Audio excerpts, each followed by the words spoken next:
Hi masters, అందరికీ divine morning. Welcome to JPS wisdom. మనం ఒక అద్భుతమైన గ్రంథాన్ని అయితే చెప్పుకుంటున్నాం. 1000 సీడ్స్ ఆఫ్ జాయ్ అంటే ఆనందానికి సహస్ర బీజాలు.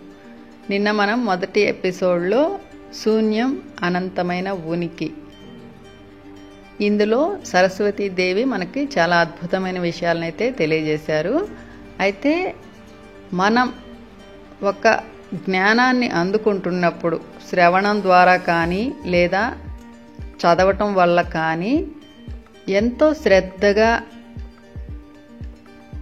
పూర్తి ఏకాగ్రతతో ప్రతి పదాన్ని ప్రతి వాక్యాన్ని చదవగలిగిన లేదా వినగలిగిన మనకి అందులో ఉన్న ఆ డెప్త్ అనేది అర్థమవుతుంది మాస్టర్స్.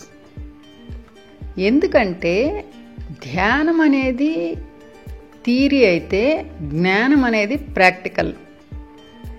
ఇక్కడ ఆధ్యాత్మికత అనేది హయ్యర్ స్టడీస్ మాస్టర్స్. మనందరికీ తెలుసు, చదువుల్లో మనము ఉన్నతంగా ఎదుగుతున్నప్పుడు మనకి థియరీతో పాటు ప్రాక్టికల్స్ కూడా చేపిస్తారు. ఎందుకంటే మనకి ఇది పూర్తిగా ఆ లోతుల్లోకి వెళ్ళి సూక్ష్మంగా ఉన్నటువంటి ఆ జ్ఞానాన్ని మనం అందుకోవాలి. కాబట్టే ప్రాక్టికల్స్ అనేది చాలా ఇంపార్టెంట్ మాస్టర్స్. అందుకే ఆధ్యాత్మికతలో ధ్యానంతో పాటు ఆత్మజ్ఞానం అనేది చాలా ఇంపార్టెంట్. ఎందుకంటే మనము ఈ భూమి మీదకు వచ్చి ఈ భౌతిక దేహాన్ని తీసుకునిందే మనం ఆధ్యాత్మికంగా ఎదగడానికి మాస్టర్స్, ఇంకా దేనికోసం కాదు. అయితే చాలామంది మాకు ఈ ప్రాపంచిక జీవితమే ఈదడం చాలా కష్టమైపోతుంది, మళ్ళీ మాకు ఈ ఆధ్యాత్మికత ఎందుకు అని చాలామంది బ్యాక్ వెళ్ళిపోతారు, అసలు రాను కూడా రారు మాస్టర్స్. అయితే ఎన్ని జన్మలైనా కూడా మనం ఆధ్యాత్మికంగా ఎదిగే వరకు ఈ జన్మల పరంపర అనేది కొనసాగుతూనే ఉంటుంది. అయితే మనమంతా ఇప్పుడు ఎవరైతే ఈ జ్ఞానాన్ని అందుకుంటున్నామో మనమంతా ఈ జన్మను చివరి జన్మ చేసుకుంటున్నాం. కాబట్టే మనం శ్రద్ధగా ఈ జ్ఞానాన్ని అయితే మనం తీసుకుంటున్నాము. నిన్న సరస్వతీదేవి చెప్పినట్లుగా శూన్యత అనేది ఖాళీ కాదు. ఎందుకంటే ఈ సమస్త సృష్టిలో ఖాళీ అనేది ఎక్కడా లేదు మాస్టర్స్. మొత్తం పదార్థంతో నిండి ఉంది. ఈ సృష్టికి హద్దులనేవే లేవు, ఖాళీ అనేదే లేదు, నిర్జీవం అనేదే లేదు. ఎప్పుడు జీవంతో ఉంటుంది, పూర్తి పదార్థంతో నిండి ఉంటుంది. ఈ సృష్టికి అసలు ఎల్లలనేవే లేవు. ఈ శూన్యత అనేది ఎప్పుడు కూడా ప్రతి క్షణం కొత్తదనంతో ఎప్పటికప్పుడు తనని తాను మలుచుకుంటూ ఉంటుంది మాస్టర్స్. అందుకే ఇక్కడ ఓషో ఒక మాట చెప్తారు, ప్రతి క్షణం పుట్టు, ప్రతి క్షణం మరణించు. అంటే ప్రతి క్షణం మరణించు, ప్రతి క్షణం తిరిగి జన్మించు. అంటే నాకు మొదట్లో అర్థం కాలేదు మాస్టర్స్, అది ఎలా సాధ్యము ప్రతి క్షణం అని నాకు మొదట్లో అర్థం కాలేదు. ఇప్పుడైతే కాస్త దాని గురించి అవగాహన అయితే వచ్చింది. మనం ఈ సృష్టితో పాటు కలిసి ప్రయాణించాలి అంటే మాత్రం మనము ఎప్పటికప్పుడు ప్రజెంట్లో ఉండాలి. ఎప్పటికప్పుడు మనల్ని మనం కొత్తగా మలుచుకుంటూ వృద్ధి చేసుకుంటూ వెళ్ళాలి మాస్టర్స్.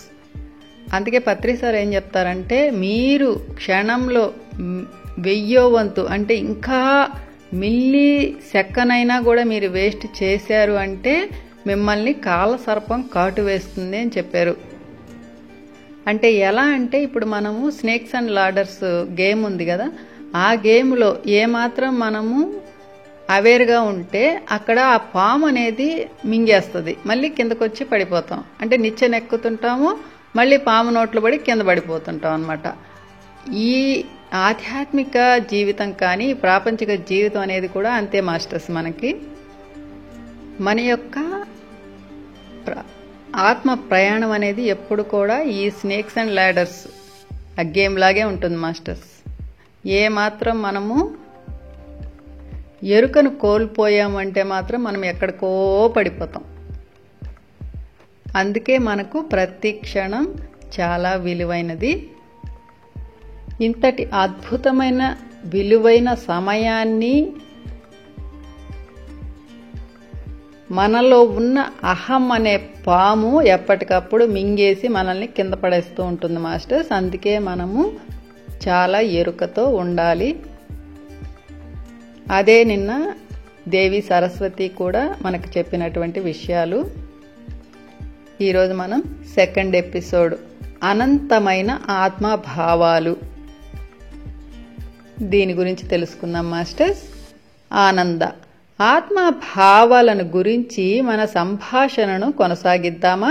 సరస్వతి అనంతమైన శూన్యత అనేది మరింత ఉన్నత తరంగాలకు విస్తరిస్తున్నప్పుడు శూన్యతకు వ్యతిరేకతను సృష్టిస్తుంది. క్రింది స్థాయి చైతన్యం మొత్తం ఆత్మ చైతన్యం, శరీర చైతన్యం, మానసిక చైతన్యాల రూపంలో ఉంటుంది కనుక అది శూన్యానికి విరుద్ధతను సృష్టిస్తుంది. క్రింది స్థాయి చైతన్యం మొత్తం కలల్లో కలగా ఉంటుంది. అయితే ఈ శూన్యం కలల యొక్క చైతన్యానికి మించి ఉంటుంది. ఆత్మ చైతన్యంలో ఆత్మ భావాలు మరి ఆత్మ అనుభవాలు అన్నీ స్వర్గపు తలంలో ఒకదానిలో ఒకటి విలీనం అయ్యి కాంతియే ప్రేమ మరి శబ్దమే పరమానందంగా ఉంటుంది.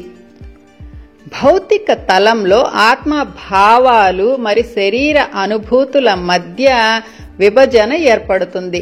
అయితే ఆత్మ భావాలు భౌతిక తలంలో మరి స్వర్గపు తలంలో వ్యాపించినప్పుడు వాటి సున్నితమైన సారాంశం భౌతిక తలంలో దుఃఖపు మబ్బులతో కప్పబడి వాటి వైభవం తగ్గుతుంది.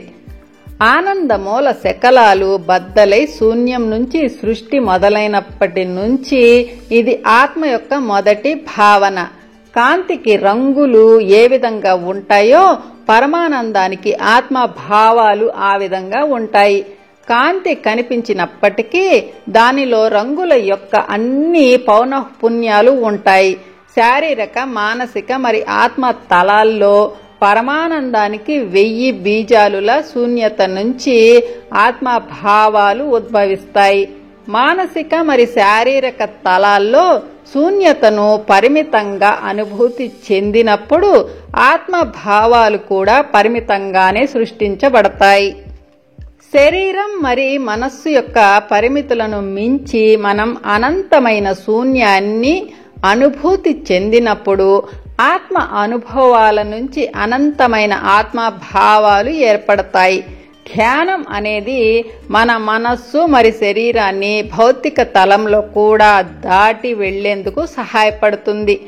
మనం శరీరం, మనస్సు మరి ఆత్మ అనేవి చైతన్యపు వివిధ తలాలుగా మాట్లాడుకుంటున్నప్పటికీ అవన్నీ కూడా పరిమిత మరి సాంద్రత భాగాలు, మనస్సుల మరి తేలికైన భాగాలు ఆత్మల కనిపిస్తూ ఒకే వాస్తవికతలో ఉంటాయి.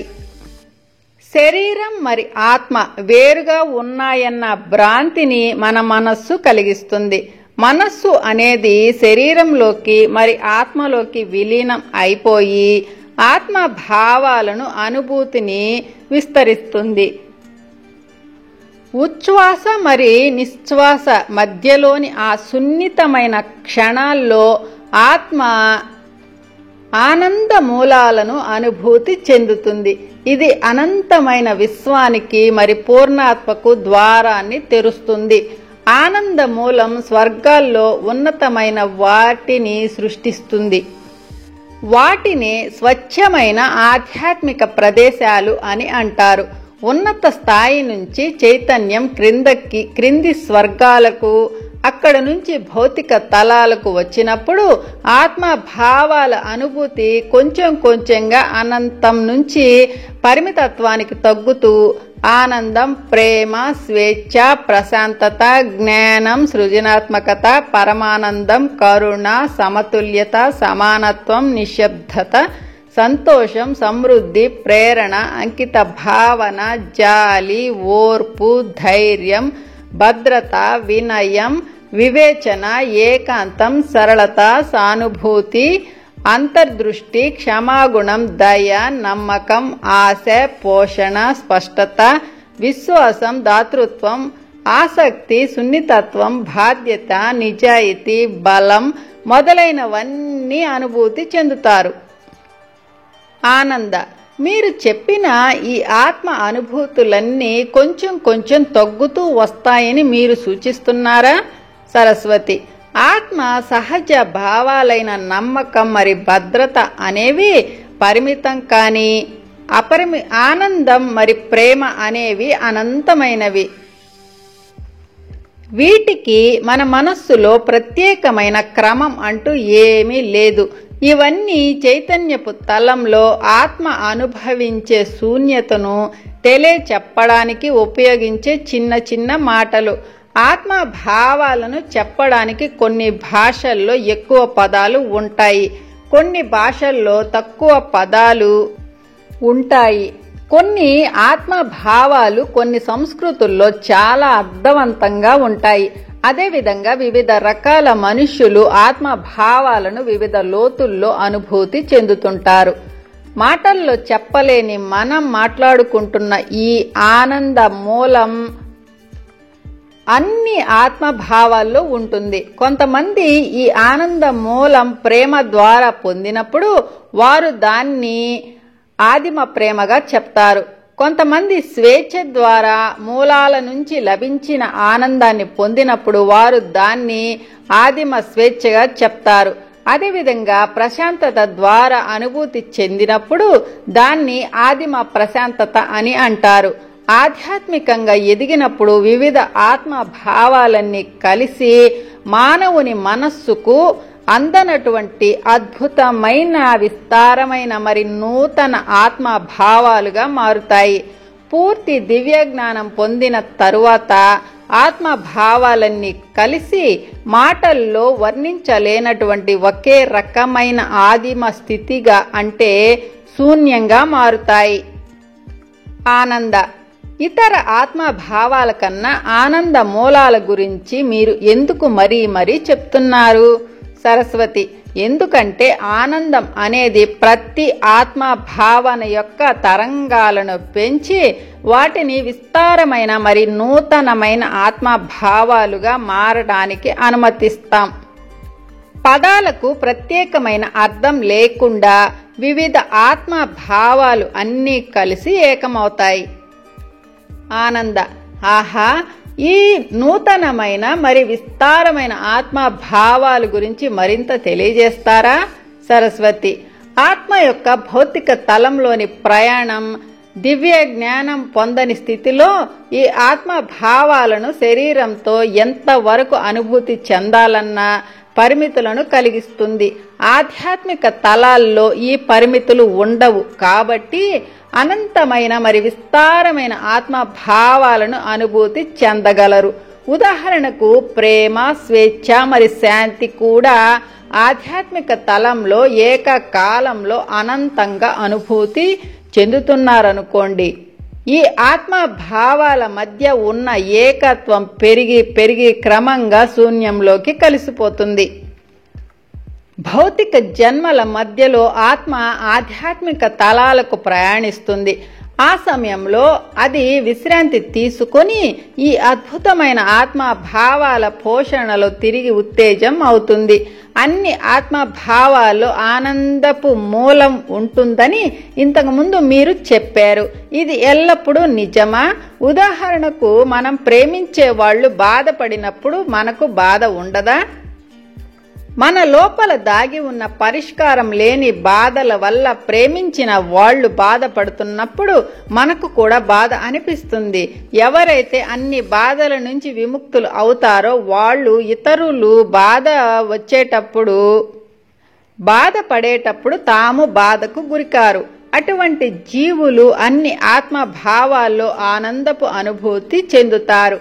అటువంటి వారిలోని కరుణలో కూడా ఆనందం ఉండటం వల్ల బాధపడే వారికి స్వస్థత చేకూరుతుంది. భౌతిక తలంలో ఆత్మ భావాలు వివిధ స్థాయిల తీవ్రతల్లో అనుభూతి చెందవచ్చు. ఎందుకంటే ఆత్మ చైతన్యం అనేది శరీర చైతన్యం మరి మానసిక చైతన్యంతో సంభాషిస్తూ ఉంటుంది. మనస్సు నిశ్శబ్దంగా ఉన్నప్పుడు సహజంగానే శరీరం విశ్రాంతి స్థితికి చేరుకొని ఆత్మభావాలు మరింత తేలికగా మరింత ప్రత్యక్షంగా అనుభూతి చెందవచ్చు. మనస్సు సంక్షోభ స్థితిలో ఉన్నప్పుడు శరీరం ఆందోళనకు గురై ఆత్మభావాలను అనుభూతి చెందలేం.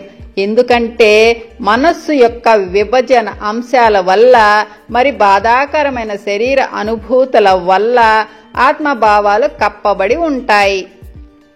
ఆనంద ఎక్కువ బాధల్లో ఉన్న వారి పట్ల సానుభూతి చూపించడం వల్ల తమ ఆనందాన్ని కూడా కోల్పోవడం సహజమేనా?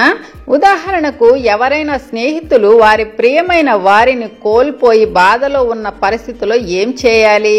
సరస్వతి మరొక వ్యక్తి బాధపడుతున్నారన్న విషయం తెలిసినప్పుడు సానుభూతి చూపించడం అంటే ఆనంద రసం కోల్పోవడం కాదు. దివ్య జ్ఞానం పొందిన వారు ఆ పరిస్థితిలో ఉన్నప్పటికీ ఇతరుల బాధల భారాన్ని మోయరు.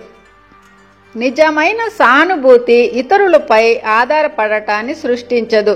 దయతో కూడిన చూపు, కరుణతో నిండిన చిరునవ్వు, భరోసాతో హత్తుకోవటం, చనిపోయిన వారి తీపి జ్ఞాపకాన్ని గుర్తు తెచ్చుకోవడం లాంటివి చేయటం ద్వారా తమ సానుభూతిని చూపించవచ్చు. ఆనందాతీత స్థితికి దివ్య జ్ఞానం పొందిన వ్యక్తి సానుభూతిని కరుణను అనుభూతి చెందుతాడు, కానీ బాధను కాదు. యేసు ప్రభు భగవంతునితో ఒకటిగా ఉండి పరమానందానికి లోబడి ఉన్నప్పుడు తనను సిలువ వేసిన వారి బాధలను కూడా పంచుకోగలిగాడు. ఆనంద కరుణకు సానుభూతికి ఉన్న వ్యత్యాసం ఏమిటి?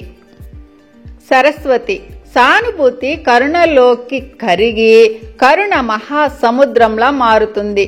చాలా మంది బోధిసత్వులు జీసస్ యొక్క కరుణ అందరికీ స్వస్థత చేకూరాలని ఆనందంగా ఉండాలన్న ఆలోచన నిండి ఉంటుంది.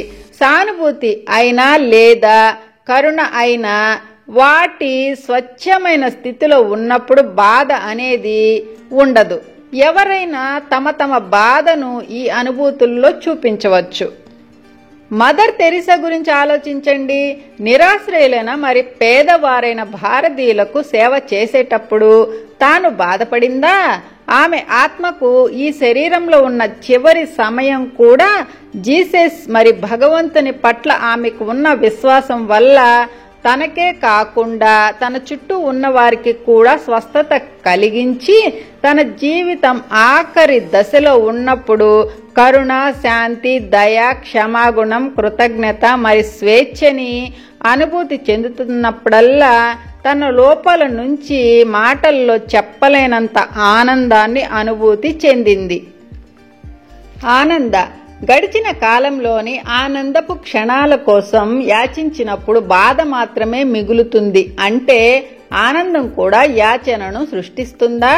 సరస్వతి అసలు రహస్యం ఇక్కడే ఉంది. సాధారణ ఆనందాలను యాచించడం వల్ల గతంలో కానీ భవిష్యత్తులో కానీ ఉండిపోతారు. మరో ప్రక్క క్షణిక ఆనందాలను ఆనందాతీత స్థితితో కనిపించినప్పుడు వర్తమాన క్షణంలో జీవించడం మొదలవుతుంది. ఉదాహరణకు ఆత్మభావమైన కృతజ్ఞత గురించి ఆలోచించండి.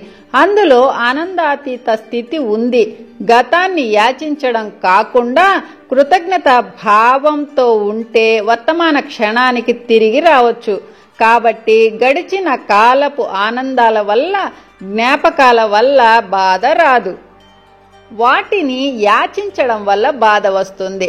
ఆనందపు జ్ఞాపకాలు వర్తమానం నుంచి గతాన్ని వేరు చేస్తాయి. కృతజ్ఞత యొక్క ఆనందం గత జ్ఞాపకాలను వర్తమానంతో కలిపి మరింత ఆనందాన్ని భవిష్యత్తులో కలిగిస్తుంది. ఈ జ్ఞానంతో ఉన్నప్పుడు గతంలోని ఆనందం వర్తమానపు ఆనందంతో కలిసి మొత్తాన్ని మూల ఆనందంతో కలుపుతుంది. ఆనంద కానీ గతంలో ఉన్నంత ఆనందం వర్తమానంలో లేదని మన మనస్సు మనల్ని ఒప్పిస్తే ఏమవుతుంది? ఇది అటువంటి బాధను కలిగించదా? సరస్వతి గతానికి చెందిన ఆనందపు జ్ఞాపకాలను పట్టుకుని ఉండటం వల్ల ఇక్కడ ఈ క్షణంలోని పవిత్రమైన శూన్యతను మర్చిపోయినప్పుడు బాధ వస్తుంది. శూన్యత మరి సమస్తం కలిగి ఉన్న ఈ ప్రదేశం నుంచి గతపు జ్ఞాపకాలను తిరిగి పొందడానికి కొంచెం కూడా కష్టపడాల్సిన అవసరం లేదు. అయినప్పటికీ ఉన్నత ఎంపిక ఉంటుందన్న విషయం తెలియకుండా గతానికి అంటిపెట్టుకుని ఉండటం మనస్సు యొక్క స్వభావం. మనస్సు శరీరానికి మరి ఆత్మకు లోబడి ఉన్నప్పుడు ఇక్కడ ఈ క్షణంలో ఉన్న అనంతమైన ఉనికికి మార్గం తెరుచుకుంటుంది. ఆనంద సాధారణంగా ఆనందాన్ని మన జీవితంలోని సానుకూల పరిస్థితులకు అన్వయించుకుంటాం. అయినప్పటికీ ఇతరులకు ఏమైనా చెడు జరిగినప్పుడు ఆ క్షణంలో అవసరమైన అకారణం ఆనందాన్ని పొందుతాం కదా. సరస్వతి ఆలోచనలు, భావోద్వేగాలు, అనుబంధాలు శరీర అనుభూతులతో కలిసి అహాన్ని సృష్టిస్తాయి. దానితో బాధ కప్పబడుతుంది. అహంతో జీవించడం కూడా బాధే. కనుక అహంతో బతుకుతున్నప్పుడు ఆ క్షణంలో ఇతరుల బాధ నుంచి ఆనందం పొందుతాం. కానీ అది కేవలం కొన్ని క్షణాలు మాత్రమే ఉంటుంది. అటువంటి క్షణిక ఆనందాలు కేవలం అహం, సరి అయిన ఆనందం కాదు. అహం ఆనందం యొక్క భ్రమను కలిగిస్తుంది. ఆ క్షణకాలం ఆనందం తరువాత శక్తిహీనంగా మారుతాం. మనం మాట్లాడుకునే ఈ ఆనందపు బీజం అనేది మీ ఆత్మ లోతుల్లో మరి మీ పూర్ణాత్మలో దాగి ఉంటుంది. ఈ పరమానందం కారణం లేకుండా మరి షరతులు లేకుండా ఆది అంతం లేకుండా కలుగుతుంది. ఈ పరమానందాన్ని అనుభూతి చెందడానికి మన మనస్సు ఆలోచనారహితంగా ఉండాలి. అహంకారం లేని ఎరుకను అనుభవిస్తున్న స్థితిలో ప్రతి ఒక్కరి ఆనందాన్ని తమ ఆనందంలా అనుభూతి చెందడం మొదలు పెడతారు.